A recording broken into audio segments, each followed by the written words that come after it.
नमस्कार दोस्तों, my exam practice में आप सभी लोगों का बहुत बहुत स्वागत है। आप लोग देख रहे हैं यूपी पुलिस की टारगेट सीरीज, जिसमें आज आपका है हिंदी का भाग 13। इससे पहले आपका भाग 12 पढ़ाया जा चुका है। आप जाके वहां 1 से 12 तक देख सकते हैं। तो देखते हैं, आज का पहला क्वेश्चन है आपका कि लालटेन शब्द जो है निम्न वर्गों में किस वर्ग में आता है। बताएंगे आप लोग कि किस वर्ग में आएगा, तत्सम में आएगा कि तद्भव में आएगा कि देशज में आएगा कि विदेशज में आएगा। तो बताएंगे किस में आएगा। तो लालटेन शब्द जो है आपका विदेशज में आता है। डी ऑप्शन आपका सही हो जाएगा। अगला देखते हैं कि यशोदा में प्रयुक्त संधि का नाम है। तो बताएंगे कौन सा नाम है, स्वर होगा कि व्यंजन होगा कि विसर्ग होगा कि इनमें से कोई नहीं। तो कौन सा हो जाएगा। तो सबसे पहले देखते हैं कि जो यशोदा शब्द है कि संधि विच्छेद, तो यशः धन दा होगा। क्या होगा, यशा धन दा। और बाद में जब संधि युक्त शब्द बनेगा तो इस विसर्ग को क्या हो जाएगा, ओ। तो क्या हो जाएगा, ये विसर्ग संधि। तो यहाँ कौन सा ऑप्शन सही हो जाएगा आपका, सी विसर्ग संधि। संधि विच्छेद जो हम आपको बताए उसको आप लोग नोट कर लीजिएगा। अगला देखते हैं, कुर्सी पर मास्टर जी बैठे हैं। इस वाक्य में कुर्सी शब्द किस कारक में है। ए करण कारक में है, विषम प्रधान कारक में है, सी संबंध कारक में है, डी अधिकरण कारक में। तो देखिएगा, अधिकरण कारक का चिन्ह होता है पर, और क्या होता है में। संप्रदान का चिन्ह क्या होता है, के को होता है, यह आपका के लिए होता है। और करण कारक का चिन्ह क्या होता है, से होता है, और क्या होता है, द्वारा होता है। संबंध का क्या होता है, का की के रा री रे नानी ने इत्यादि। तो यहाँ देखिएगा कौन सा चिन्ह है, पर। तो इसका मतलब यहाँ कौन सा हो जाएगा, अधिकरण कारक। अगला देखते हैं, बहुब्रीहि समास का उदाहरण कौन सा है। बताएंगे पंचवटी है, करोड़पति है, चतुर्भुज है कि चरण कमल है। तो आपका पंचवटी जो हो जाएगा ये द्विगु समास का उदाहरण है। किसका है, द्विगु समास का है। करोड़पति आपका क्या हो जाएगा, कर्मधारय समास हो जाएगा आपका। चरण कमल भी आपका कर्मधारय समास होगा। और चतुर्भुज आपका क्या हो जाएगा, बहुब्रीहि समास। इस प्रश्न का उत्तर होगा सी ऑप्शन, चतुर्भुज। अगला देखते हैं, तिलक किस प्रकार का शब्द है। तत्सम है कि तद्भव है कि देशज है कि संकर है। तो जो तिलक शब्द है वो आपका तत्सम है। अगला देखते हैं, अंडे का शहजादा का अर्थ है। बताएंगे कौन सा हो जाएगा, कमजोर व्यक्ति, चालाक व्यक्ति की अनुभवी व्यक्ति की अनुभवहीन व्यक्ति। तो जैसे ये अंडा है, अगर इस अंडे में कोई रह रहा है तो इतनी बड़ी ही तो दुनिया देखेगा। इधर इधर इसे क्या हो रहा है इसको नहीं पता। तो अंडे का शहजादा मतलब क्या होता है, अनुभवहीन व्यक्ति। मतलब डी विकल्प आपका सही हो जाएगा। अगला देखते हैं, प्रत्युत्पन्नमति मतलब क्या होगा, उत्तर न देने की क्षमता। बी जो फिर से उत्पन्न हुआ हो। सी जिसकी बुद्धि में नई नई बात उत्पन्न होती है। डी जो तत्काल सोचकर उत्तर दे सके। तो देखिए लिखा है प्रति उत्पन्न मति। मति माने क्या होता है, बुद्धि। तो जो तत्काल सोचकर उत्तर दे दे उसे क्या कहते हैं, प्रति उत्पन्न मति। मतलब डी विकल्प आपका सही हो जाएगा। अगला देखते हैं, हड़ौती बोली है। बताएंगे कहाँ की, पश्चिमी राजस्थान की कि पूर्वी राजस्थान की कि दक्षिणी राजस्थान की, उत्तरी राजस्थान की। तो हड़ौती जो बोली है वो पूर्वी राजस्थान की हो जाएगी। अगला देखते हैं कि प्रेमचंद्र के अधूरे उपन्यास का नाम बताइएगा। गबन होगा कि रंगभूमि है कि मंगल सूत्र है कि सेवा सदन। तो प्रेमचंद्र का मंगल सूत्र उपन्यास जो है क्या है, अधूरा है। अगला देखते हैं, पानी पीकर जात पूछना का क्या अर्थ होगा। तो बताएंगे पानी पीकर जात पूछना, अनोखा काम करना, विपरीत काम करना, काम निकलने के बाद सोचना, आराम से विचार करना। तो यहाँ आपका हो जाएगा कि काम निकलने के बाद सोचना। अगला देखते हैं, वाक्यों का वर्गीकरण मुख्यतः कितने प्रकार का होता है। तो 2 होता है कि 3 होता है कि 6 होता है कि 8 होता है। तो देखिएगा, जो वाक्यों का वर्गीकरण होता है वो 2 तरीके से होता है। एक आपका रचना के आधार पर वाक्य होता है, रचना के आधार पर। और दूसरा आपका वाक्य के आधार पर। किसके आधार पर, वाक्य के आधार पर। अब देखिएगा, पूछा जाए कि रचना के आधार पर वाक्य, तो 3 प्रकार के। और वाक्य के आधार पर क्या हो जाएगा आपका, वाक्य नहीं होता, अर्थ के आधार पर होता है। अर्थ के आधार पर 8 प्रकार के होते हैं। अगला देखते हैं, भाव युक्त शब्द अनुवाद चुनिएगा। आई वॉज ओवर जॉयड, इसमें बताइएगा कौन सा आपका होगा। मैं उल्लसित था, मैं खुशी से ऊपर था, मेरा दिल बाग बाग हो गया, मेरी खुशी ज़्यादा थी। तो सी विकल्प आपका सही हो जाएगा। अगला देखते हैं, पावन का सही संधि विच्छेद क्या होगा। पा धन वन, बी पा धन आवन, सी पौ धन अन, डी आपका हो जाएगा पोधन अन। तो पौ का क्या हो जाए, ये विकल्प आपका सी सही हो जाएगा। और यहाँ पोधन अन का क्या हो जाएगा आपका पवन हो जाएगा। क्या हो जाएगा पवन। अगर पूछा जाए संधि क्या है इसमें, तो आपका आयादी संधि हो जाएगी। कौन, आयादी संधि। अगला देखिएगा, शुद्ध शब्द चुनिए। तो इसमें बताइएगा शुद्ध शब्द कौन सा हो जाएगा। तो गंगा जल होगा कि बेबुनियाद की बड़ा सा की चौपाया। तो कौन सा हो जाएगा इसमें शुद्ध, बड़ा सा। अगला देखना, अगला है निम्नलिखित में से किस वाक्य में आकर्मक क्रिया है। बताएंगे आप लोग कि पानी बरस रहा है,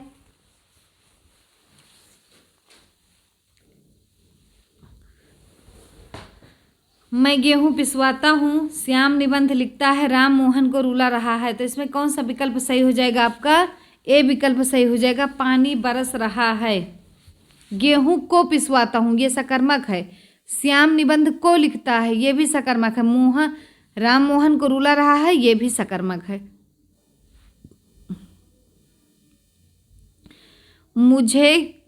मुझे किस प्रकार का सर्वनाम है। उत्तम पुरुष, मध्यम पुरुष, अन्य पुरुष, इनमें से कोई नहीं। तो आपका मुझे जो होगा वो उत्तम पुरुष हो जाएगा। अगला देखते हैं, अर्थ के आधार पर शब्द कितने प्रकार के होते हैं। तो अर्थ के आधार पर 4 प्रकार के होते हैं। कौन कौन सा, एकार्थी होता है, और कौन सा अनेकार्थी होता है, और कौन सा समानार्थी होता है, समानार्थी को ही पर्यायवाची कहते हैं, और कौन सा होता है विलोमार्थी होता है। क्या होता है, विलोमार्थी। अगला देखते हैं, अगला है आपका विशेषण। देखिएगा, अनुमान का विशेषण क्या होगा बताएंगे आप लोग। अनुमानित, बी अनुमित, सी अनुमानक, डी आपका अनमित। तो क्या हो जाएगा, अनुमित।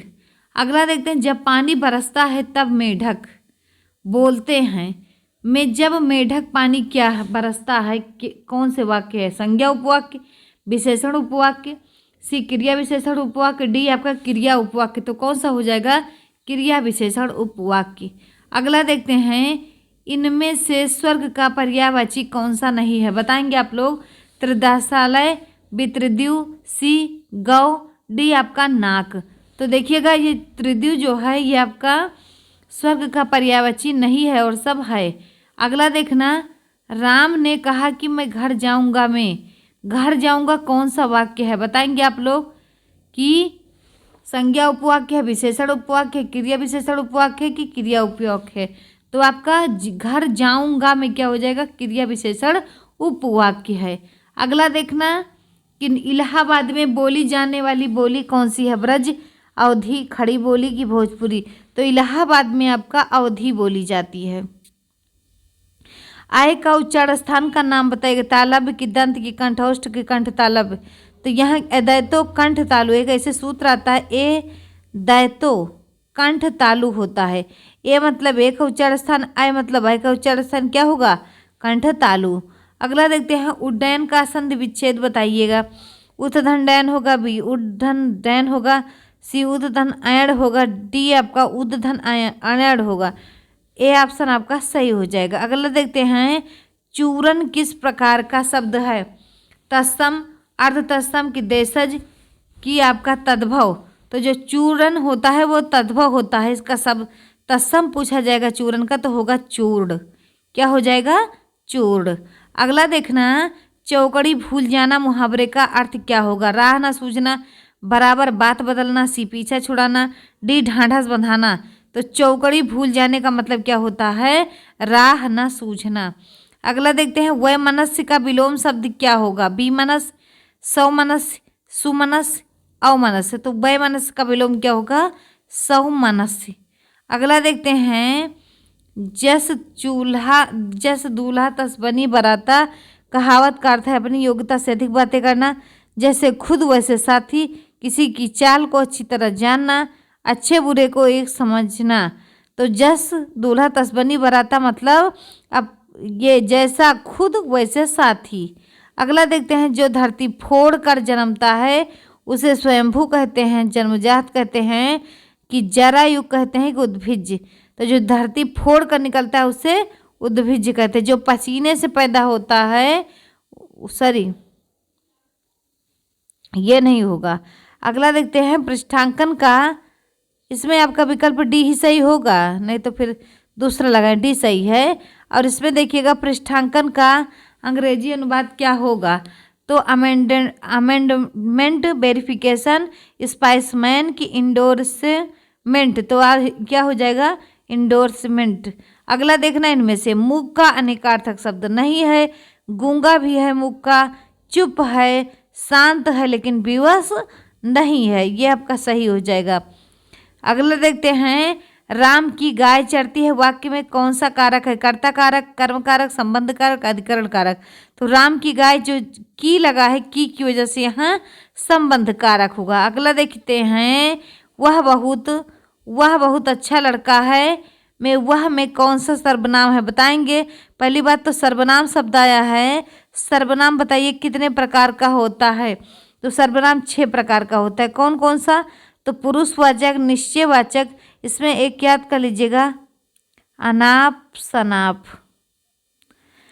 आ से निश्चयवाचक, ना से निजवाचक, पा से बताएंगे आप लोग, तो प्रश्नवाचक, सा से हो जाएगा संबंधवाचक, ना से हो जाएगा निश्चयवाचक, और एक पा से क्या होगा आपका, तो पुरुषवाचक हो जाएगा। तो देखते हैं 6 प्रकार हो गए। अगला अगर पूछा जाएगा कि सर्वनामों की संख्या कितनी होती, तब आपको लगाना है 11। और यहाँ पूछा गया है कि वह बहुत अच्छा लड़का है में वह कौन सा सर्वनाम, वह क्या है, तो वह आपका निश्चयवाचक सर्वनाम है, तो यही है निश्चयवाचक सर्वनाम। तो वीडियो कैसी लगी कमेंट बॉक्स में ज़रूर बताइएगा। मिलते हैं अगले 30 बढ़िया क्वेश्चन के साथ, तब तक के लिए जय हिंद जय भारत।